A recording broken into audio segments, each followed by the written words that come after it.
பரிசுத்தமுள்ள தேவனுடைய கிருபையும் அவருடைய மிகுந்த இரக்கங்களும் கடந்த நாட்களெல்லாம் நம்மை கண்ணின் மணி போல பாதுகாத்து இந்த பரிசுத்தமான ஓய்வு நாளின் ஆரம்ப வேளையிலே ஆண்டவர் சமூகத்திலே நாம் கூடி வரவும் அவரை தேடவும் தொழவும் அவரை போற்றி பாடவும் ஆண்டவர் கொடுத்திருக்கிற இந்த நல்ல பாக்கியத்துக்காக பரலோக தேவனுக்கு நாம் நன்றிகளை செலுத்துவோம். வந்திருக்கிற உங்கள் யாவருக்கும் மீண்டும் ஒரு விசை என்னுடைய அன்பின் ஓய்வு நாள் வாழ்த்துக்கள். Happy Sabbath, happy Sabbath. இந்த பரிசுத்தமான ஓய்வு நாளில் கர்த்தருடைய வேத புத்தகம் சொல்லுது, இது கர்த்தர் உண்டு பண்ணின நாள், இதில் மகிழ்ந்து கலிகூற கடவும். யாரெல்லாம் சந்தோஷமாக இருக்கிறீங்களோ நீங்கள்லாம் உங்களுக்கு பின்புறத்தில் இருக்கிறவங்கள பார்த்து ஒரு ஹாப்பி சாபத் சொல்லுங்கள் பார்ப்போம். பின்னாடி இருக்கிறவங்க, பக்கத்தில் கிடையாது, பின்னாடி.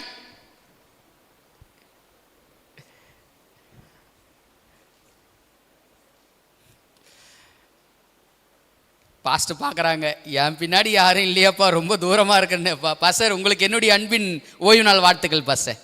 ரொம்ப சந்தோஷங்க. ஆண்டுடைய சமூகத்தில் கூடி வந்து ஆண்டவரை தேடுவது எத்தனை பாக்கியம். இன்றைக்கி உலகத்தில் எத்தனையோ கோடி ஜனங்கள் இருந்தாலும் ஆண்டவர் ஒரு சிறு கூட்டமாகிய உங்களையும் என்னையும் அவருடைய சொந்த ஜனமாய் பரிசுத்த ஜாதியாய் அவர் தெரிந்து கொண்டு இம்மட்டுமாக நமக்கு பாராட்டி வருகிற எல்லா தயவுகளை நினைத்து பார்க்கும் பொழுது நிச்சயமாக பரலோக தேவனுக்கு நாம் அநேக நன்றிகளை எடுக்க வேண்டிய இடத்துல இருக்கிறாங்க. நம் தொடர்ச்சியாக நற்செய்தி சுவிசேஷம் என்றால் என்ன அப்படி என்பதை குறித்து நம்ம தொடர்ச்சியாக படித்துக்கிட்டு இருக்கிறாங்க. அதில் முதலாவது பாடமாக இந்த உலகம் நிச்சயமாகவே அழியத்தான் போகிறது, அழிகின்ற உலகத்தில் ஆத்துமாவை காப்பாற்றுவதாக திட்டம் இருக்கிறதா அப்படின்னு சொல்லி நம்ம பாடத்தை தொடங்கணும். அழிகின்ற ஆத்துமாக்களை காப்பாற்றுவதற்கு இருக்கிற ஒரே ஒரு திட்டம், அது சுவிசேஷம், நற்செய்தி. அதனால தான் அதுக்கு பேர் நற்செய்தி. அழிவிலிருந்து ஒரு ஆத்துமாவை காப்பாற்றுவதற்கு தான் அதற்கு பேர் என்ன அப்படின்னா நற்செய்தி. நற்செய்தி என்றால் என்ன அப்படின்னு பார்க்கும் பொழுது நம்ம ரோமர் புத்தகத்தில் 1வது அதிகாரத்தில் வாசிக்கிறோம், சுவிசேஷம் என்பது கிறிஸ்துவை பற்றியது, இயேசு கிறிஸ்துவினுடைய வாழ்க்கை தான் சுவிசேஷம் என்று நம்ம பார்த்தோம்.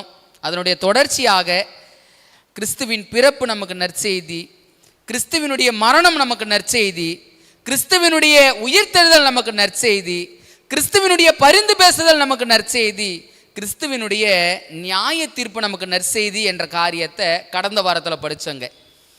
இந்த உலகத்தில் எல்லா மனிதனும், மனிதர்களாய் பிறந்த அனைவரும் அவர்கள் செய்த நன்மைக்காவது தீமைக்காவது, சரீரங்களில் அவர்கள் செய்த நன்மைக்காவது தீமைக்காவது எங்க வெளிப்பட வேண்டியதா இருக்கிறது அப்படின்னா கிறிஸ்துவின் நியாய சங்கத்திற்கு முன்பதாக வெளிப்பட வேண்டியது. அப்ப எல்லா மனுஷனும் நியாய தீர்ப்பு அப்படின்ற ஒரு காரியத்தில் வந்து நின்றுதான் ஆகணும். அப்ப நியாய தீர்ப்பு என்ற ஒரு காரியம் வரும் பொழுது நியாய தீர்ப்பு எப்படி நற்செய்தியாய் மாறும் என்பதை கடந்த வார பாடத்தில் நம்ம படிச்சங்க. நாம் நிற்க வேண்டிய இடத்துல கிறிஸ்து நமக்காக நின்று நியாய தீர்ப்பின் வேலையில் நம் கரங்களை பிடித்து நமக்கு தைரியம் மூட்டுகிறபடியினால நியாய தீர்ப்பும் நமக்கு நற்செய்தி தான் என்பதை கடந்த வாரத்தில் படித்தோம். இந்த வாரத்தில் என்ன படிக்க போகிறோம் அப்படின்னா, கிறிஸ்துவினுடைய பிறப்பு முதல் அவருடைய நியாய தீர்ப்பு வரைக்கும் எப்படி நற்செய்தியாய் மாறியதோ கிறிஸ்துவினுடைய 2ஆம் வருகையும் நமக்கு நற்செய்தி தான் என்ற தலைப்பில் நம்ம என்ன செய்ய போகிறோம்னா இன்னைக்கு பாடத்தை படிக்க போகிறோங்க. இன்னைக்கு பாடத்தினுடைய தலைப்பு நாம் நம்பி இருக்கிற ஆனந்த பாக்கியம். தீத்து 2வது அதிகாரம் 13வது வாக்கியத்தை நம்ம வாசிப்போம் அப்படின்னா, நாம் நம்பி இருக்கிற ஆனந்த பாக்கியத்துக்கும் மகாதேவனும் நமது இரட்சகருமாகிய இயேசு கிறிஸ்துவனுடைய மகிமையின் பிரசன்னமாகுதலுக்கும் எதிர்பார்த்து கொண்டிருக்கும்படி நமக்கு போதிக்கிறது. நாம் நம்பி இருக்கிற ஆனந்த பாக்கியம், ஆனந்தம் அப்படின்ற வார்த்தைக்கு வேறொரு வார்த்தை சொல்லணும் அப்படின்னா நற்செய்தி, சந்தோஷமான செய்தி. எது சந்தோஷமான செய்தி என்று தீத்து சொல்றார் அப்படின்னா, நாம் நம்பி இருக்கிற ஆனந்த பாக்கியத்துக்கும் மகாதேவனும் நமது இரட்சகரும் ஆகிய இயேசு கிறிஸ்துனுடைய மகிமையின் பிரசன்னமாகுதல். மகிமையின் பிரசன்னமாகுதல் எதை குறிக்குது அப்படின்னா 2ஆம் வருகை. கிறிஸ்துவினுடைய 2ஆம் வருகை நமக்கு நற்செய்தி என்பதை தீத்தும் ஒரு போல சொல்றாருங்க. பரிசுத்த வேதாகமத்தில் வெளிப்படுத்தப்பட்டுள்ள அநேக பக்தி வினயமான சத்தியங்கள், செய்திகள் உண்டு. ஆனாலும் எல்லா செய்திகளுக்கு மேலாக வெளிப்படுத்தப்பட்டுள்ள பக்தி வினயமான மகிமையுள்ள சத்தியங்களில் ஒன்று எது அப்படின்னா கிறிஸ்துவனுடைய இரண்டாம் வருகைங்க. ஆதியாகமத்தில் தொடங்கி வெளிப்படுத்தல் வரைக்கும் எல்லா மனிதர்களும் எதிர்பார்த்திருக்கிற ஒரே ஒரு செய்தி எது அப்படின்னா, எதிர்பார்த்து கொண்டிருக்கிற ஒரே ஒரு சம்பவம் எது அப்படின்னா இயேசு கிறிஸ்துவனுடைய இரண்டாம் வருகை. மனித இனத்திற்கென்று பரலோகம் ரட்சிப்பின் திட்டத்தை ஏற்படுத்திச்சு. அந்த ரட்சிப்பின் திட்டத்துல இறுதி பணி என்ன தெரியுங்களா? இயேசுவினுடைய இரண்டாம் வருகை. ரட்சிப்பின் திட்டத்தில் இறுதி பணியும் எது அப்படின்னா கிரைஸ்டோடைய செகண்ட் கம்மிங். அவருடைய இரண்டாம் வருகை தான் ரட்சிப்பின் திட்டத்தில் இறுதி பணி என்பதையும் நாம் புரிந்து கொள்ள வேண்டியதா இருக்குதுங்க. கர்த்தருடைய வேத புத்தகத்தில் வாசிக்கும் பொழுது, மரண இருளின் பள்ளத்தாக்குகளே பரதேசிகளாய் வாழ்ந்து மோட்ச வீடாகிய பரலோகத்தை அடைய வேண்டும் என்ற நோக்கத்திற்காக உபத்திரவங்களையும் பாடுகளையும் இந்த உலகத்திலே அனுபவித்து அந்த நாள் எப்பொழுது வரும் என்று சொல்லி ஏங்கி தவித்த மோட்ச பிரமாணமாய் போக வேண்டிய, பிரயாணமாய் போக வேண்டிய அநேகருடைய ஆறுதலும் தேர்தலுமாய் இருந்த ஒரு செய்தி எது அப்படின்னா கிறிஸ்துவனுடைய இரண்டாம் வருகை. இந்த உலகத்தில் நிறைய பேர் பாடுகளையும் துக்கங்களையும் அவர்கள் அனுபவிக்கும் பொழுது அவங்க மனசுல எல்லாம் இருந்தது தெரியுங்களா? இந்த பாடும் கஷ்டமும் கொஞ்சம் நாள் மாத்திரம்தான். இந்த பாடும் கஷ்டமும் நீங்குவதற்கு ஒரு சந்தர்ப்பம் உண்டு, ஒரு சமயம் உண்டு. அந்த சந்தர்ப்பம் சமயம் எது அப்படின்னா கிறிஸ்துவுடைய இரண்டாம் வருகை. மோட்ச அந்த வீட்டை அடைவதற்கு அநேகர் காத்து கொண்டிருந்த சம்பவங்களை வேதாகமத்தை தொடர்ச்சி நம்ம பார்க்க முடியுங்க. கிறிஸ்துவுக்குள் அன்பானவர்களே, கிறிஸ்துவனுடைய இரண்டாம் வருகை எப்படி எனக்கு நற்செய்தியாய் மாறுகிறது? அதில் என்ன சந்தோஷம் இருக்குது? அதில் என்ன நற்செய்தி என்னுடைய வாழ்க்கைக்கு தேவைப்படுகிறதா இருக்கிறது என்பதை இன்னைக்கு என்ன செய்ய போகிறோன்னா, ஒரு 7 சாட்சிகளை வேதாகமத்தில் என்ன செய்ய போகிறோன்னா படிக்க போகிறோங்க. அந்த 7 சாட்சிகளும் கிறிஸ்துவனுடைய இரண்டாம் வருகை எப்படி நமக்கு நற்செய்தி, கிறிஸ்துவனுடைய வாழ்க்கை எப்படி அழுகின்ற ஆத்மாவுக்கு ஒரு சந்தோஷமான செய்தியாய் மாறுகிறது என்பதை தான் நம்ம இன்னைக்கு 7 சாட்சி மூலமாக படிக்க போகிறோம். ஒரு சிறு ஜெபத்தோடு கூட படிக்கலாங்களா? பரிசுத்தமுள்ள தேவனே, திக்குவாயும் மந்த நாவும், ஆண்டவரே உம்முடைய கிருபையினால் தாங்கும்படியாய், உம்முடைய இரக்கத்தினால் இடைக்கட்டும்படியாய் வந்து நிற்கிறேனப்பா. என் தேவனே, கடந்த நாளெல்லாம் சத்தியத்தை எங்களுக்கு கொடுத்து அந்த சத்தியத்தினால் எங்களை மகிழ பண்ணி அழுகின்ற ஆத்துமாக்களாகி எங்களுக்கு சந்தோஷமான செய்திகளை தொடர்ச்சியாய் நீர் கொடுத்து கொண்டு வருகிறீர் தகப்பனே. ஐயா, இந்த நாளிலும் உம்முடைய குமாரனுடைய இரண்டாம் வருகை எங்களுக்கு எப்படி நற்செய்தி என்பதை நாங்கள் படிக்க இருக்கிறோம்.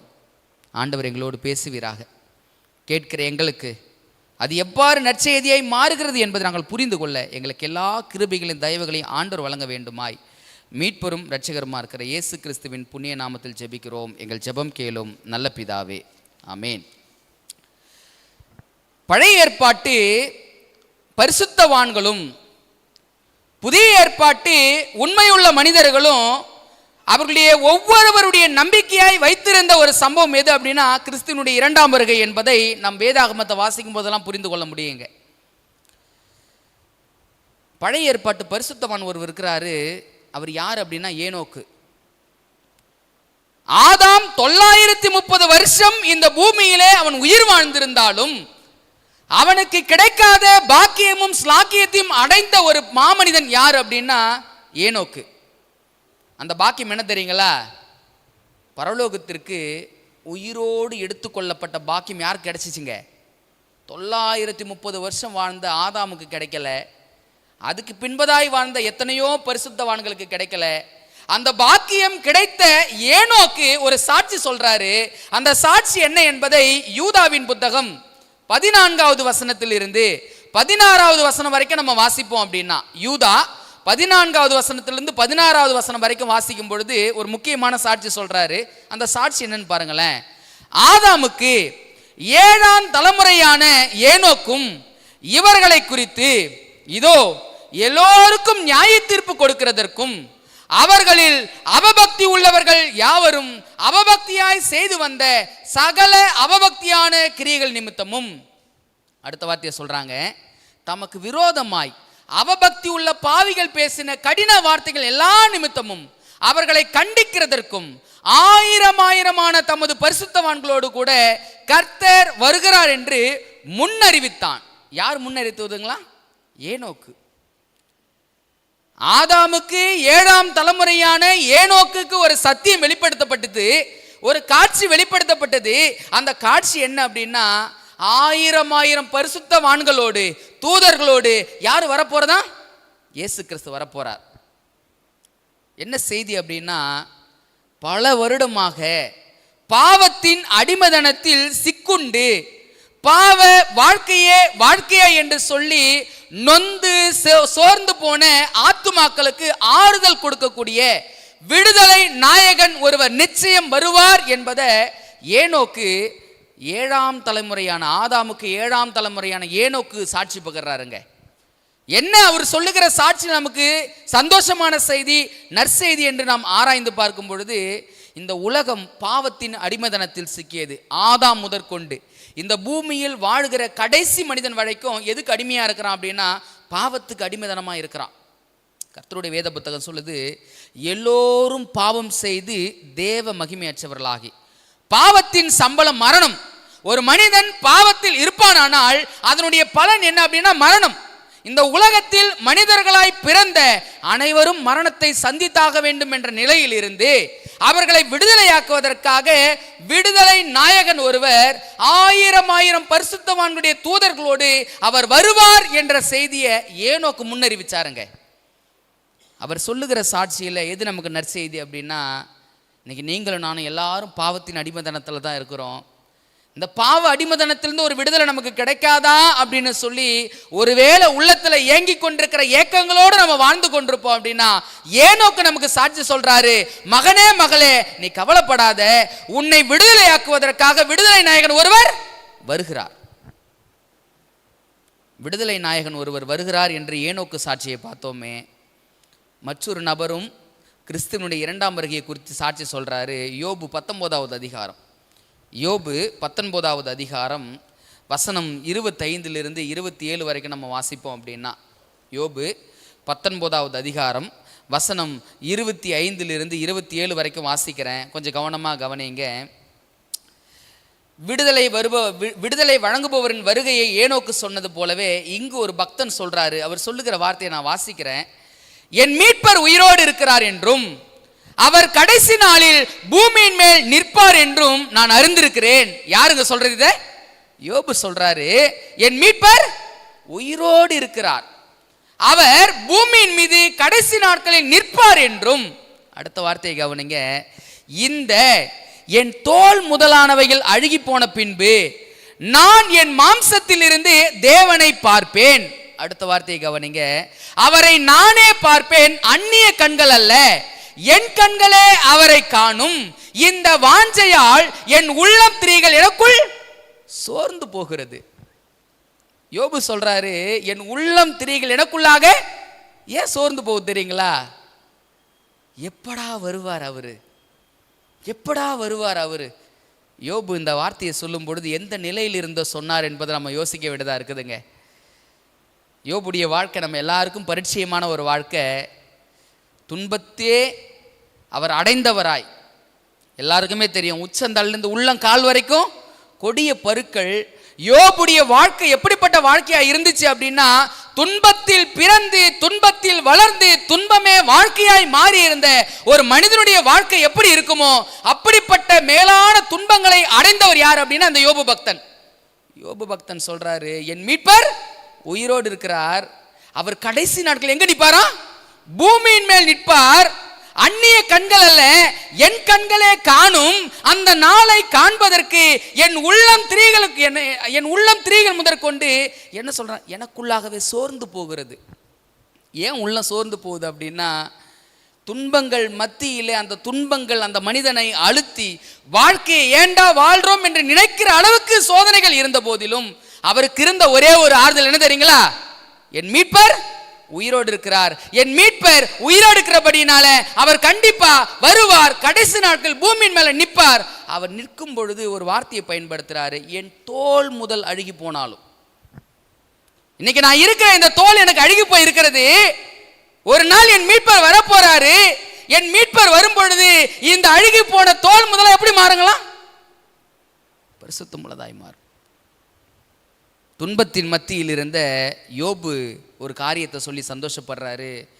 எனக்கு நற்செய்தி என்ன அப்படின்னா, நான் துன்பத்தை அனுபவிக்கிறேன், நான் பாடு அனுபவிக்கிறேன், நான் வேதனை அனுபவிக்கிறேன். ஆனா இந்த துன்பம், பாடு, வேதனையின் மத்தியில எனக்கு இருக்கிற ஒரே ஒரு நற்செய்தி, எனக்கு இருக்கிற ஒரே ஒரு சந்தோஷம், கிறிஸ்துவினுடைய இரண்டாம் வருகை என்பதை யோபு பக்தனும் சாட்சி கொடுக்கிறாருங்க. அன்பானவர்களே, இன்னைக்கு யாராவது துன்பத்திலையும் வேதனையின் மத்தியிலும் வாழ்க்கை நடத்தி கொண்டிருக்கிறீங்களா? ஏண்டா இந்த வாழ்க்கையை நம்ம வாழ்கிறோம்? எவ்வளோடா பாடுகளை நானும் சந்திக்கிறது, எவ்வளோ கஷ்டங்களை நான் அனுபவிக்கிறது, என் வாழ்க்கை துன்பத்தின் ஊடாகவே ஓடிக்கொண்டிருக்கிறது. ஒருவேளை யோபு பக்தன் தன் பிறந்த நாளை சபித்தது போல நீங்களும் உங்க வாழ்நாட்கள்ல ஏண்டா பிறந்தோம் என்று சொல்லி அந்த நாளை சபிக்கிற அந்த துன்பமான வாழ்க்கை உங்ககிட்ட என்கிட்ட காணப்படுதுங்களா? ஒருவேளை அந்த வாழ்க்கை இருக்கும் அப்படின்னா, யோபு ஒரு நம்பிக்கையோடு இருந்தார். அந்த நம்பிக்கை என்ன அப்படின்னா, என் உள்ளந்திரிகள் எனக்குள்ளாக சோர்ந்து போகிறது. ஏன் சோர்ந்து போகுது அப்படின்னா, எப்போ அவரை நான் பார்ப்பேன்? இந்த துன்பத்தின் வாழ்க்கை எப்பொழுது மாறும்? அவரை காணும் போதே இந்த துன்பத்தின் வாழ்க்கை மாறும். அவர் எப்பொழுது வருவார் என்று சொல்லி யோபு பக்தனுடைய உள்ளம் திரிகள் முதற்கொண்டு அவ்வளவு ஆவலாய், அவ்வளவு வாஞ்சியாய் இருக்கிறத இரண்டாவது சாட்சியை நம்ம பார்க்குறாங்க. தன் துன்பத்தின் வேலையிலும் அசையாத நம்பிக்கை யாருக்கிட்ட இருந்துச்சு அப்படின்னா, யோபு கிட்ட இருந்துச்சு. அந்த நம்பிக்கை என்ன தெரியுங்களா? இயேசுனுடைய இரண்டாம் வருகை. மூன்றாவது ஒரு நபரை பார்க்குறோம்.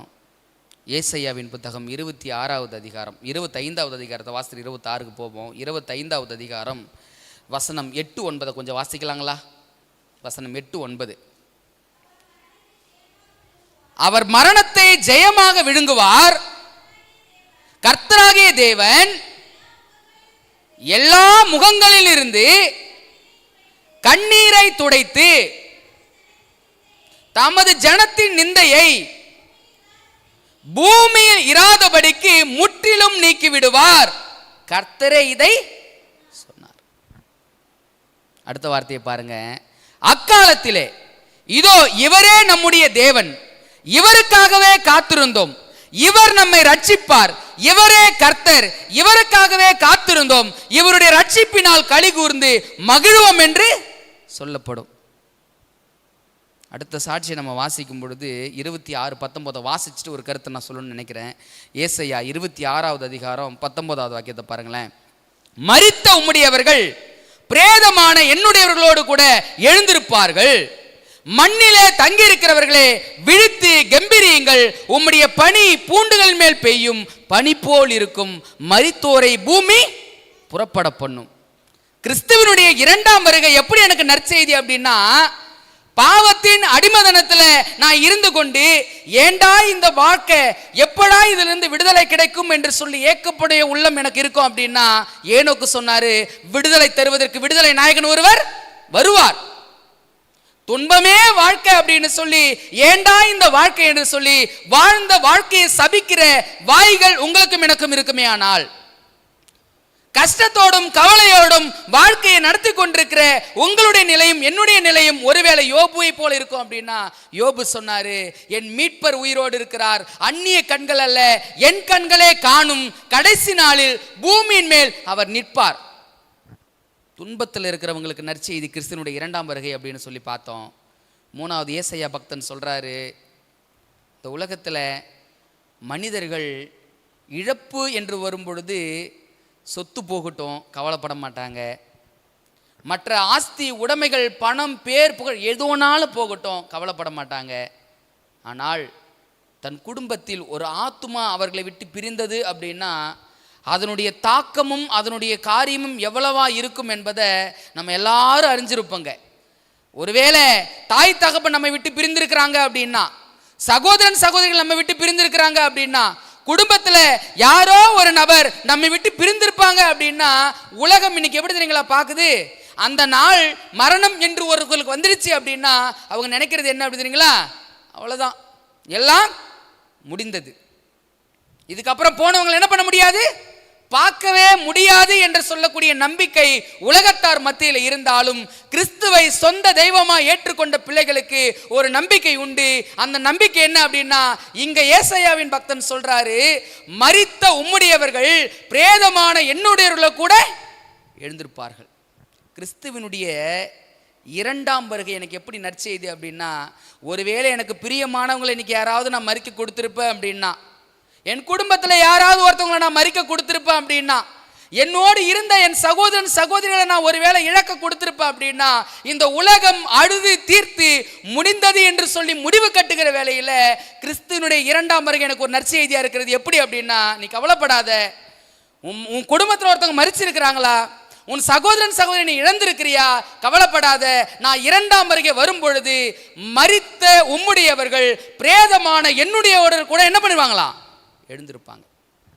கிறிஸ்துவனுடைய இரண்டாம் வருகை எப்படி நமக்கு நற்செய்தி அப்படின்னா, ஒருவேளை மரணத்தில் யாராவது நம்ம பறி கொடுத்து அவர்கள் நினைவாலே நம்ம வாழ்ந்து கொண்டிருப்போம் அப்படின்னா, ஐயோ மரணம் என்னையும் அவங்களையும் பிரிச்சிடுச்சே, இந்த மரணம் இப்படி என் குடும்பத்தில் ஒரு பெரிய கஷ்டத்தை கொண்டு வந்துடுச்சே அப்படின்னு சொல்லி ஏக்கத்தோடு பாரத்தோடு வாழ்க்கை நடத்தி கொண்டிருப்போம் அப்படின்னா, கிறிஸ்துவின் இரண்டாம் வருகை மரணத்தை சந்தித்து மரணத்தின் தாக்கத்தில் இருக்கிற குடும்பத்துக்கு எப்படி நற்செய்தியா மாறுது அப்படின்னா, கவலைப்பட வேண்டாம், அவர் வருவார். அவர் வரும் பொழுது மரித்தவர்கள் உம்முடையவர்களாக இருந்தாலும் அவர்கள் பிரேதங்களோடு என்ன பண்ணுவாங்களாம், எழுந்திருப்பாங்களாம். கர்த்தருடைய வேத புத்தகம் சொல்லுது, மரித்தோரை பூமி புறப்பட பண்ணும். இன்னைக்கு அந்த மரணம் ஒரு குடும்பத்துக்கு வந்துடுச்சு அப்படின்னா மக்கள் எவ்வளவா அழுது புலம்புவாங்கல்ல. தன் குடும்பத்தில் யாராவது ஒருத்தவங்களை இழந்திருப்போம் அப்படின்னா அந்த பாரம் எவ்வளவு பெருசு இல்லை. என்னோடு தங்கி தாபரிச்சவங்களாச்சே, என்னோடு உறவா உயிரா இருந்தவங்களாச்சே, இவங்களை நான் இழந்துட்டனே அப்படின்னு சொல்லி அவருடைய உள்ளம் சோர்ந்து நொந்து போகிற வேளையில கிறிஸ்து சொல்றாரு, ஒருவேளை அவர்கள் கிறிஸ்துவுக்குள்ளாக மரித்திருப்பாங்க அப்படின்னா நீ கவலைப்படாத, மரித்தோரை பூமி புறப்பட பண்ணும். எப்போ தெரியுங்களா புறப்பட பண்ணும்? யோவான் 5வது அதிகாரத்தில் வாசிக்கிறோம், 1 கொரிந்தியர் 15வது அதிகாரத்தில் வாசிக்கிறோம், 1 தெசலோனிக்கேயர் 4வது அதிகாரத்தில் வாசிக்கிறோம். எல்லா வாசிப்பும் என்ன சொல்லுகிறது அப்படின்னா, கிறிஸ்துவினுடைய இரண்டாம் வருகையின் போது மரித்த உம்முடையவர்கள் என்ன செய்வாங்க, உயிரோடு எழுந்திருப்பார்கள். மரிச்சவங்க உயிரோடு வராங்கன்றது நற்செய்திங்களா துர்செய்திங்களா? யோசித்து பாருங்களேன். நம்ம குடும்பத்தில் யாரோ ஒருத்தவங்களை நம்ம இழந்திருப்போம் அப்படின்னா, நம்ம குடும்பத்தில் யாரோ ஒருவங்க மரணத்துக்குள்ளாக உள்ளாயிருப்பாங்க அப்படின்னா அந்த நபரை மீண்டும் பார்க்க முடியும் என்ற செய்தி நற்செய்தி தான் நம்முடைய வாழ்க்கையில். அது எப்படி நற்செய்தியாய் மாறுகிறது அப்படின்னா, கிறிஸ்துவினுடைய இரண்டாம் வருகை வரும்போது தான் அது என்னங்களா நற்செய்தி. கிறிஸ்துவனுடைய பிறப்பு, கிறிஸ்துவனுடைய மரணம், கிறிஸ்துவனுடைய உயிர்த்தெழுதல், கிறிஸ்துவனுடைய பரிந்து பேசுதல், கிறிஸ்துவனுடைய நியாய தீர்ப்பு எப்படி நமக்கு நற்செய்தியாய் மாறுகிறது என்று படித்தோமே, இங்க கிறிஸ்துவனுடைய இரண்டாம் வருகை எப்படி நமக்கு நற்செய்தி அப்படின்னா, ஒருவேளை நான் யாரையாவது மரிக்க கொடுத்திருப்பேன் அப்படின்னா அந்த மரித்தவர்கள் நிச்சயமாக அவர் கடைசி நாட்களில் இரண்டாம் முறை வரும் பொழுது அவர்களை கண்ணார காண்கிற பாக்கியத்தை ஆண்டு யார் கொடுப்பாருங்க, நம்ம கொடுப்பார். அதனால தான் கிறிஸ்துவனுடைய இரண்டாம் வருகை நமக்கு நற்செய்திங்க. அதனால தான் இயேசுனுடைய இரண்டாம் வருகை நமக்கு நற்செய்தி. எல்லாவற்றுக்கும் மேலாக பரிசுத்தவான்கள், தீர்க்கதரிசிகள் இவங்கெல்லாம் சாட்சி கொடுத்தாங்க. இரண்டாம் முறை வரப்போகிற இரட்சகர் சாட்சி கொடுத்திருக்கிறாரா இரண்டாம் வருகையை குறித்து? வசந்த வாசிக்கலாங்களா? யோவான் 14வது அதிகாரம் 1வது வசனத்தில் 3வது வசனம் வரைக்கும் யாராவது வாசிங்க பார்ப்போம். யோவான், உங்கள் இருதயம் கலங்காதிருப்பதாக தேவனிடத்தில் விசுவாசமாயிருங்கள், என்னிடத்திலும் விசுவாசமாயிருங்கள். என் பிதாவின் வீட்டில் அநேக வாசஸ்தலங்கள் உண்டு. அப்படி இல்லாதிருந்தால் நான் உங்களுக்கு சொல்லியிருப்பேன். ஒரு ஸ்தலத்தை உங்களுக்காக ஆயத்தம் பண்ண போகிறேன்.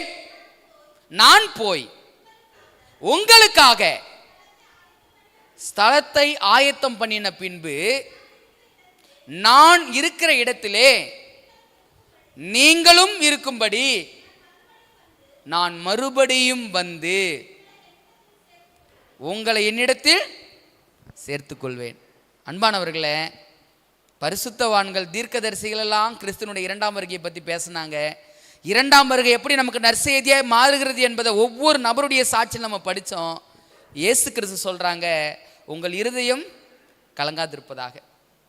நீங்கள் கஷ்டப்படாதீங்கப்பா, நீங்கள் வேதனைப்படாதீங்கப்பா, நீங்கள் பாரப்படாதீங்க. ஏன் அப்படின்னா, நான் போகிறேன், நான் போய் உங்களுக்காக ஒரு ஸ்தலத்தை ஆயத்தம் பண்ண போகிறேன். நான் ஸ்தலத்தை ஆயத்தம் பண்ணின பின்பு மறுபடியும் வந்து நான் எங்கே இருக்கிறேனோ அங்கே நீங்களும் இருக்கும்படி என்ன செய்வேன்? உங்களை என்னிடத்தில் சேர்த்து கொள்வேன். கிறிஸ்துவுக்குள் அன்பானவர்களே, இந்த ஜெபத்தை நீங்கள் ஜெபிச்சிருக்கிறீங்களா அப்படின்னு ஒரு வேளை சிந்திச்சு பாருங்கள். எப்பயாவது ஆண்டுடைய சமூகத்தில், ஆண்டவரே நீங்கள் எப்பப்பா வருவீங்க? இந்த உலகத்தில் என்னால் வாழ முடியலை, கஷ்டமும் துன்பமும் என்னை நெருக்குகிறது, ஏண்டா இந்த வாழ்க்கைன்னு நினைக்கிற அளவுக்குலாம் இருக்குதுப்பா. நீங்கள் சொல்லிட்டு போயிருக்கிறீங்க, பிதாவினுடைய வீட்டில் அநேக வாசஸ்தலங்கள் உண்டுன்னு சொல்லிட்டு போயிருக்கிறீங்க, எனக்காக ஒரு ஸ்தலத்தை ஆயத்தம் பண்ண போறேன்னு சொல்லிட்டு போனீங்க, நீங்கள் எப்போ மறுபடியும் வருவீங்க அப்படின்னு சொல்லி ஜெபித்த ஜெபம் நம்முடைய வாழ்க்கையில் எப்பயாவது உண்டுங்களா? அந்த ஜெபம் எந்த வேலையில் வந்திருக்கு தெரியுங்களா? ஏதோ ஒரு சூழலில் துயரம் நம்மை ஆட்கொண்டிருக்கும், ஏதோ ஒரு சூழல் துன்பம் நம்மை ஆட்கொண்டிருக்கும், ஏதோ ஒரு வேதனையின் மத்தியில் நம்ம அந்த ஜெபத்தை நம்முடைய வாழ்க்கையில் எல்லாரும் செய்திருக்க நாட்கள் நிச்சயமாய் உண்டு. ஆண்டவர் சொல்றாங்க, உன் இருதயம் கலங்கக்கூடாதுப்பா, நீ கவலைப்படாதப்பா, இந்த துன்பம் உனக்கு கடைசி வரைக்கும் கிடையாது, இந்த வேதனை உனக்கு கடைசி வரைக்கும் கிடையாது, இந்த பிரிவு உனக்கு கடைசி வரைக்கும் கிடையாது. மீண்டுமாக நான் வருவேன், நான் வந்து என்னிடத்தில் உன்னை சேர்த்துக் கொள்வேன். எப்படி கிறிஸ்துவனுடைய இரண்டாம் வருகை எனக்கு நற்செய்தி அப்படின்னா, இன்னைக்கு துன்பத்தையும் துயரத்தையும் பாடுகளையும் அனுபவிக்கிற இந்த வாழ்க்கையிலிருந்து தேவன் என்னை மீட்டு கண்ணீரும் கவலையும் இல்லாத ஒரு தேசம் இருக்கிறது. அந்த தேசம் எது அப்படின்னா பரலோக தேசம். அந்த பரலோக தேசத்துக்கு என்னை கொண்டு போய் சேர்ப்பதற்காக தேவன் என்ன செய்கிறாருங்களா? மறுமுறை வரப்போறார். கிறிஸ்துவனுடைய இரண்டாம் வருகை எப்படி எனக்கு நற்செய்தி அப்படின்னா, அவர் இருக்கிற இடத்துல, கண்ணீர் இல்லாத தேசத்துல, கவலை இல்லாத தேசத்துல என்னை கொண்டு போய் சேர்க்க போறார் என்பது எவ்வளவு பெரிய நற்செய்தி என்பதை நீங்கள் நான் என்ன பண்ண வேண்டியதா இருக்குதுங்க? சிந்தித்து பார்க்க வேண்டியதா இருக்கிறது. பவுல் அப்போஸ்தலன் ஒரு சாட்சி சொல்றாங்க. 1 தெசலோனிக்கேயர் 4வது அதிகாரம் 16வது வாக்கியம் திருச்சபைக்கு கொடுக்கிற ஒரு பெரிய ஆறுதலுக்கான காரியம் இது. 1 தெசலோனிக்கேயர் 4:16 வசனத்தை வாசிக்கலாங்களா? என்ன சொல்லுதுன்னு பாருங்களேன். ஏனெனில் கர்த்தர் தாமே ஆரவாரத்தோடும் பிரதான தூதருடைய சத்தத்தோடும் தேவ எக்காலத்தோடும் வானத்திலிருந்து இறங்கி வருவார். அப்பொழுது கிறிஸ்துவுக்குள் மரித்தவர்கள் முதலாவது எழுந்திருப்பார்கள். பவுல் அப்போஸ்தலன் ஒரு விஷயத்தை சொல்றாரு, நீங்க கவலைப்படாதீங்க, மரணத்தை குறித்த பாரம் உங்களை நெருக்கி கொண்டிருக்கிறதா? நீங்கள் விசனம் அடைய வேண்டியதில்லை, சீக்கிரம் வரப்போறாரு. அவர் வரும் பொழுது நிச்சயமாக மரித்தவர்கள் முதலாவது எழுந்திருப்பார்கள். 1 கொரிந்தியர் புத்தகத்தில் வாசிக்கிறோம், உயிரோடு இருக்கிற நாமும் மறுமாக்கப்படுவோம். கிறிஸ்துவுக்குள் அன்பானவர்களே, பவுல் அப்போஸ்தலனுடைய சாட்சியை நம்ம பார்த்தோம். கடைசியாக ஒரு 2 சாட்சியை பார்த்து நம்ம இந்த கிறிஸ்துவினுடைய இரண்டாம் வருகை எப்படி நமக்கு நற்செய்தியை மாறுகிறது என்பதை சொல்லி நம்ம முடிக்க போகிறோம். பழைய ஏற்பாட்டு பரிசுத்தவான்கள் சொன்ன சாட்சி, தீர்க்கதரிசிகள் சொன்ன சாட்சி, இயேசுவே சொன்ன சாட்சி, பவுல் அப்போஸ்தலன் சொன்ன சாட்சி, இதையெல்லாம் தாண்டி இன்னொரு சாட்சியும் இருக்குதுங்க. அந்த சாட்சி எவ்வளோ கொடூரமான சாட்சி என்பதை கொஞ்சம் வாசிக்கலாங்களா? எபிரேயர் 11வது அதிகாரம் வசனம் 36லேருந்து 40 வரைக்கும் நம்ம வாசிக்க போகிறோம். இந்த சாட்சி யார் கொடுத்தது, எந்த சூழலில் கொடுத்தது என்பதை கொஞ்சம் வாசிக்கலாங்களா? வேறு சிலர் நிந்தைகளையும் அடிகளையும் கட்டுகளையும் காவலையும் அனுபவித்தார்கள், கல்லெறியுண்டார்கள், வாளால் அறுப்புண்டார்கள், பரீட்சை பார்க்கப்பட்டார்கள், பட்டயத்தினாலே வெட்டப்பட்டு மரித்தார்கள், செம்மறியாட்டு தோள்களையும் வெள்ளாட்டு தோள்களையும் போர்த்து கொண்டு திரிந்து குறைவையும் உபத்திரவத்தையும் துன்பத்தையும் அனுபவித்தார்கள். உலகம் அவர்களுக்கு பாத்திரமாய் இருக்கவில்லை. அவர்கள் வனாந்தரங்களிலேயும் மலைகளிலேயும் குகைகளிலேயும் பூமியின் வெடிப்புகளிலேயும் சிதறுண்டு அலைந்தார்கள். இவர்கள் எல்லாரும் விசுவாசத்தினாலே நற்சாட்சி பெற்றும் வாக்குத்தத்தம் பண்ணப்பட்டதை அடையாமற் போனார்கள். அவர்கள் நம்மை அல்லாமல் பூரணராகாதபடிக்கு விசேஷித்த நன்மை ஒன்றதொன்றை தேவன் நமக்கென்று முன்னதாக நியமித்திருந்தார். அன்பானவர்களே, எபிரேயர் 11வது அதிகாரத்தில் 36வது வசனம் 40வது வசனம் வரைக்கும் வாசிக்கிறோமே. ஒரு விசுவாச பட்டியலில் ஒரு சாட்சி போடப்படுது. அந்த சாட்சி என்ன அப்படின்னா, ஆதி திருச்சபை அனுபவித்த உபத்திரவங்களும் பாடுகளையும் பற்றி பேசுகிறாங்க. அந்த உபத்திரவங்களையும் பாடுகளை பற்றி பேசும் பொழுது முக்கியமான காரியத்தை சொல்கிறாங்க. சிலர் நிந்தைகளையும் அடிகளையும் பட்டார்கள் என்று சொல்லி வாளால் அறுப்புண்டார்கள் என்று சொல்லி வாசிக்கிறோம். அவர்கள் அடையாத துயரம் அல்ல, அவர்கள் இரத்த சாட்சிகளாய் மரித்தார்கள். துன்பங்களிலும் பாடுகளிலுமே அவருடைய வாழ்க்கை கழிந்தது. அநேகர் வீடுகளை துறந்து, அநேகர் சொந்த தேசங்களை துறந்து, அநேகர் வனாந்தரங்களிலேயும் வழிகளிலேயும் அலைந்து திரிந்து பாடுகளையும் துன்பங்களையும் கிறிஸ்து இயேசுவுக்காக என்ன பண்ணாங்களா? அனுபவித்தாங்க. ஒரே ஒரு கேள்வி, இந்த துன்பம் பாடுகள் எல்லாம் அவங்க அனுபவிக்கும் பொழுது வலிச்சிருக்குமா? வேதனை இருந்திருக்குமா? இந்த வேதனைகள் மத்தியிலையும் துன்பங்கள் மத்தியிலையும் பாடுகள் மத்தியிலையும் அவங்களுக்கு இருந்த ஒரே ஒரு சந்தோஷம் எது தெரியுங்களா? எதுவா இருக்குன்னு நினைக்கிறீங்க? இந்த துன்பத்தையும் பாடையும் கஷ்டத்தையும் வேதனையும் நான் அனுபவிக்கிறேன், இந்த துன்பத்திற்கான பலனையும் இந்த பாடுகளுக்கான பலனையும் இந்த வேதனைகளுக்கான பலனையும் என் மீட்பர் 2ஆம் முறை வருவார். அவர் வரும் பொழுது இதற்கான பலனை நிச்சயமாக என் வாழ்க்கையில் நான் பெறுவேன். வால்டேனியர்களை குறித்து சரித்திரத்தில் வாசிக்கிறோம். இந்த வால்டேனியர்கள் எப்படிப்பட்ட வாழ்க்கையை வாழ்ந்தாங்க அப்படின்னு சொல்லி பார்க்கும் பொழுது மிகுந்த உபத்திரவத்தை அடைஞ்சவங்க. கஷ்டம் பாடுகளே அவருடைய வாழ்க்கையாக இருந்தது. வீடுகளில் இருந்தோ அவர்கள் தங்கியிருந்த பகுதிகளிலும் துரத்தப்பட்டு மலைகளிலும் குகைகளிலேயும் தங்கி தேவனுடைய சத்தியத்திற்காக வாழ்க்கை நடத்தி அவருடைய பிள்ளைகளை மிஷனரிகளாக உலகத்துக்கு அனுப்புனாங்க. அநேக உபத்திரவங்களையும் இரத்த சாட்சிகளாய் மரித்தவர்கள், நெருப்பால் எரிக்கப்பட்டவர்கள். அவங்க உபத்திரவத்தின் மத்தியிலாம் அவங்க பிள்ளைகளுக்கு சொல்லி வளர்த்த ஒரே ஒரு காரியம் என்ன தெரியுங்களா? மகனே மகளே, உபத்திரவத்தை தேவனுக்காக அனுபவிக்கும் போது நீங்க ஒன்றும் கஷ்டப்படாதீங்க. இந்த உபத்திரவத்திற்கான பலனையும் ஆசீர்வாதத்தையும் நாம் அடையக்கூடிய நாட்கள் வெகு தொலைவில் இல்லை. அது எப்போ அனுபவிப்போம் அப்படின்னா, கிறிஸ்து வெகு சீக்கிரமா 2ஆம் முறை இந்த உலகத்தில் வரப்போறாரு. அவர் 2ஆம் முறை வரும் பொழுது இந்த துன்பத்திற்கான எல்லா ஆசீர்வாதங்களையும் நம்ம நிச்சயமா அடைவோம். விக்லிஃப் அவர் சொல்லும் பொழுது, சீர்திருத்தவாதி என்ன விக்லிஃப் சொல்றாரு, மீட்பரின் வருகைதான் திருச்சபையின் அதீத நம்பிக்கை.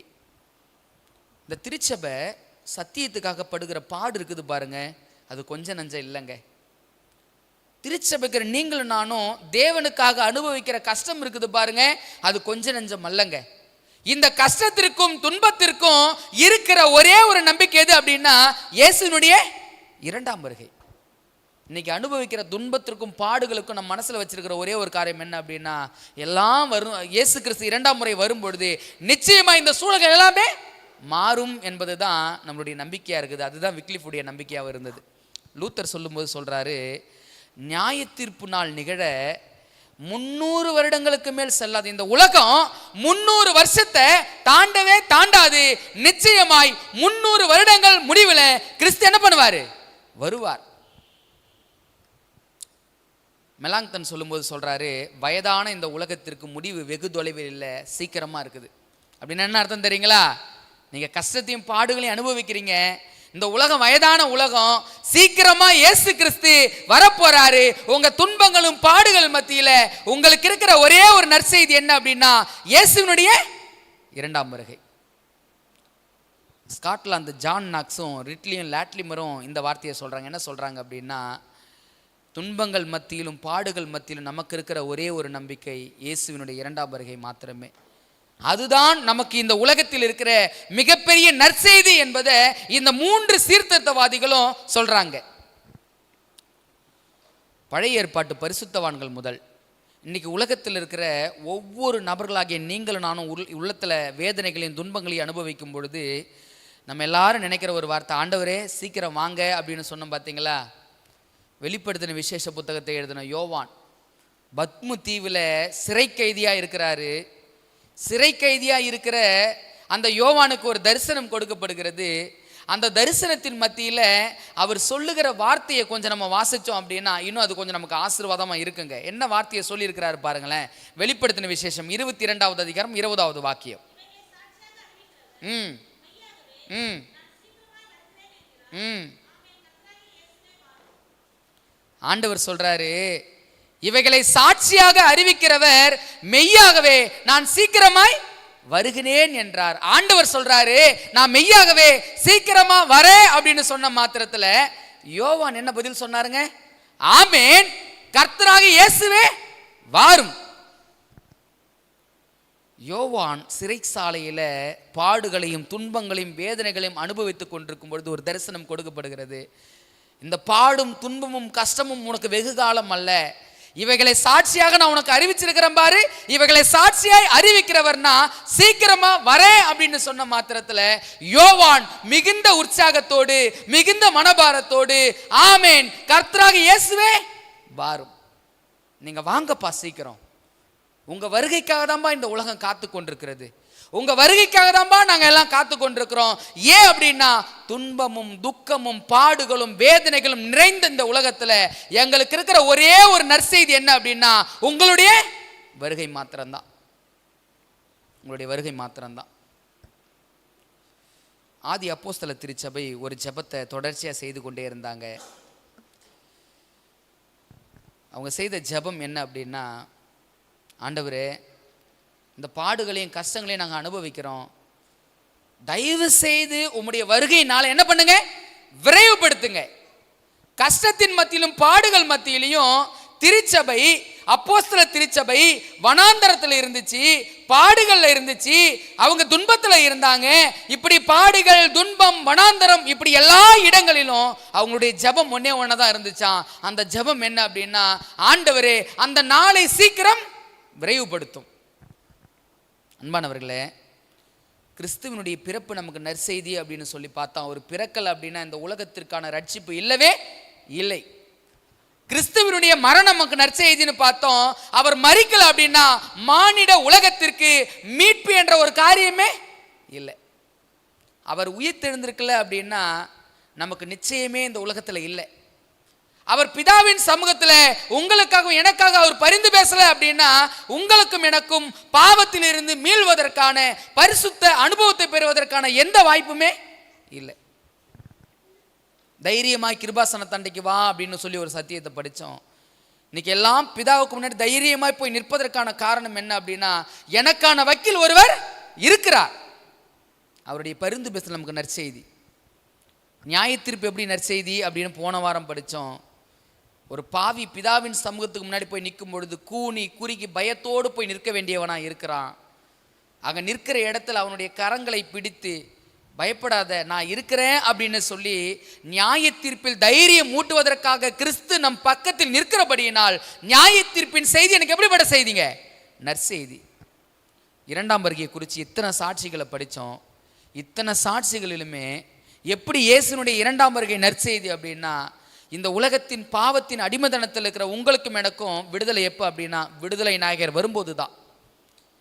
இந்த உலகத்தில் துன்பங்களையும் வேதனைகளையும் அனுபவிக்கிற உங்களுக்கும் எனக்கும் விடுதலை எப்போ அப்படின்னா, என் மீட்பர் உயிரோடு இருக்கிறார், பூமியின் கடைசி நாளில் அவர் கடைசி நாள் பூமியின் மேல் என்ன பண்ணுவார், நிற்பார் என்று சொல்லி யோபு பக்தனுடைய விசுவாசம் தாங்க.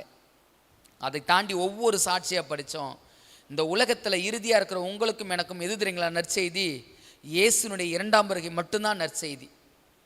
அதனால தான் முத்தூதில் வாக்கிய வாசிக்கிறோம், அவன் நித்திய சுவிசேஷத்தை உடையவனாய் இருந்து. ஏன் இவ்வளோ விஷயங்களை ஒவ்வொரு பாடமா தனித்தனியா நம்ம படிக்கிறோம் அப்படின்னா, இயேசுனுடைய இரண்டாம் வருகை தான் இந்த உலகத்தில் இருக்கிற எல்லா ஜனங்களுக்குமான முக்கிய நற்செய்தி அப்படின்பதை நம்ம புரிஞ்சுக்கணுங்க. அன்பானவர்களே, முத்தூதில் இருக்கிற நற்செய்தி நம்ம வாசிச்சிட்டோம், புரிஞ்சுக்கிட்டோம். எப்படி அது நற்செய்தியாக மாறி இருக்கிறது அப்படின்னு புரிஞ்சுக்கிட்டோம். நாம் புரிந்து கொண்ட செய்தியை மற்றவங்க கிட்ட கொண்டு போய் சேர்க்க வேண்டிய கடமையும் பொறுப்பையும் ஆண்டவர் யார்கிட்ட கொடுத்துருக்கிறாரு? ஒரு வசந்த வாசம் முடிக்கலாங்களா? வெளிப்படுத்தின விசேஷம் 14வது அதிகாரம். வெளிப்படுத்தின விசேஷம் 14வது அதிகாரம் வசனம் 6ஐயும் 7ஐயும் நான் கொஞ்சம் வாசிக்கிறேன், கொஞ்சம் கவனமாக கவனிங்க. ஒரு முக்கியமான வார்த்தை கொடுக்கப்படுகிறது. இந்த வார்த்தை என்னன்னு பாருங்களேன். வசனம் 6 மற்றும் 7. பின்பு வேறொரு தூதன் வானத்தின் மத்தியிலே பறக்க கண்டேன். அவன் பூமியில் வாசம் பண்ணுகிற சகல ஜாதிகளுக்கும், கோத்திரத்தாருக்கும், பாஷைக்காரருக்கும், ஜனக்கூட்டத்தாருக்கும் அறிவிக்கத்தக்கதாக நித்திய சுவிசேஷத்தை உடையவனாயிருந்து. இங்க வார்த்தை வருது, அந்த வார்த்தையை ரொம்ப கவனமாக கவனிக்க வேண்டியதாக இருக்குது. அந்த தூதன் என்ன செய்கிறாங்களாம்? பறக்க கண்டேன் அப்படின்னு சொல்லி பார்க்குறேங்க. பறக்க கண்டேன்னா என்ன அர்த்தம் தெரியுங்களா? என்னங்க அர்த்தம்? இந்த தூதன் என்ன செய்யறானா? பறக்கிறானா. பறக்கிறானா என்ன அர்த்தம்? ஒரு உதாரணம் சொல்லட்டுங்களா? எங்கள் அப்பா வேலைக்கு போயிட்டு வருவாங்க. எங்கள் வீட்டில் ஒரு திண்டு இருக்கும், அந்த திண்டில் உட்காந்துக்கிட்டே இருப்பேன் நான். அப்பா அந்த தெரு முனையில் வர்றதை பார்த்துட்டேன்னு வச்சுங்களேன், ஒரே ஓட்டமாக ஓடுவேன். ஓடி அப்பாவுக்கு பேக் ஒன்று கொண்டு வருவார். அந்த பேக்கை நான் பிடுங்குவேன். அப்பா சொல்லு, பறக்காதரா பறக்காதரா, இருடான்னுவார். என்ன அர்த்தங்க? என்னங்க அர்த்தம்? ஏன் இப்படி பறக்கிற அப்படின்னா என்னங்க அர்த்தம்?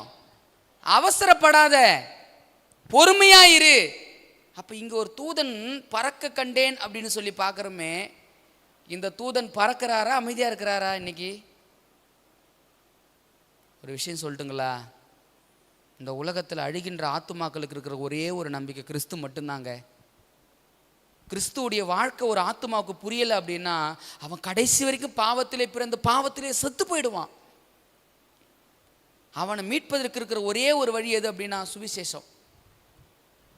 இன்னைக்கு சுவிசேஷம் எது எது என்பதை நீங்கள் நானும் படிச்சிருக்கிறோம். எத்தனை பேர் இந்த சுவிசேஷத்தை நான் அறிஞ்சிட்டனே, அறியாத எத்தனையோ பேர் இன்னைக்கு இந்த உலகத்தில் இருந்து கொண்டிருக்கிறாங்களே, எல்லோரிடத்திலும் இந்த சத்தியத்தை கொண்டு போய் சேர்க்கணுமே என்று சொல்லி வேகம் இருக்குதுங்களா?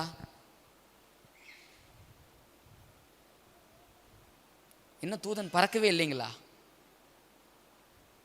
அன்பானவர்களே, இந்த உலகத்தில் நீங்கள் நானும் தாமதப்படுத்துகிற ஒவ்வொரு நொடியும் ஒவ்வொரு நேரமும் ஏதோ ஒரு ஆத்துமா அழிவு என்ன பண்ணிக்கிட்டு இருக்குது? சந்தித்து கொண்டிருக்கிறது. ஆண்டுடைய பாரம், ஆண்டுடைய விருப்பம் எல்லாம் என்ன அப்படின்னா, அழிகின்ற ஆத்துமாவுக்கு எப்படியாவது சுவிசேஷத்தை கொண்டு போய் சேருப்பா. ரோமர் 1வது அதிகாரத்தில் வாசிக்கிறோம், ரட்சிக்கப்படுகிற எவனுக்கும் அது தேவ பலனாக இருக்கிறது அப்படின்னா, ஒரு பாவி பாவம் செய்யாமல் இருப்பதற்கு பலன் எங்கே இருக்குதுன்னா கிறிஸ்துக்கிட்ட மட்டும்தாங்க இருக்குது. ஸோ அதை தான் இவ்வளோ பாடங்களாக தொடர்ந்து நம்ம படிச்சுக்கிட்டே வரோம். இத்தனை பாடங்களை படித்த நாம என்ன செய்ய போகிறோம் என்பதை யோசித்து பாருங்கள். 3 தூதர்கள் பார்க்குறோம். இந்த 3 தூதர்கள் நித்திய சுவிசேஷம் ஒருவேளை அவங்க கையில் இருந்துச்சு அப்படின்னா அவங்க பறக்கிறவர்களாக இருக்கிறாங்க அப்படின்னு சொல்லி வேதம் சொல்லுது. ஒருவேளை அந்த 3 தூதர்கள் நீங்கள் நானும் அப்படின்னா இன்னைக்கு நம்முடைய வேகம் என்ன என்பதை சிந்தித்து பார்ப்போம். கர்த்தர் தாமே நம் அனைவரையும் ஆசீர்வதிப்பாராக. ஆமென்.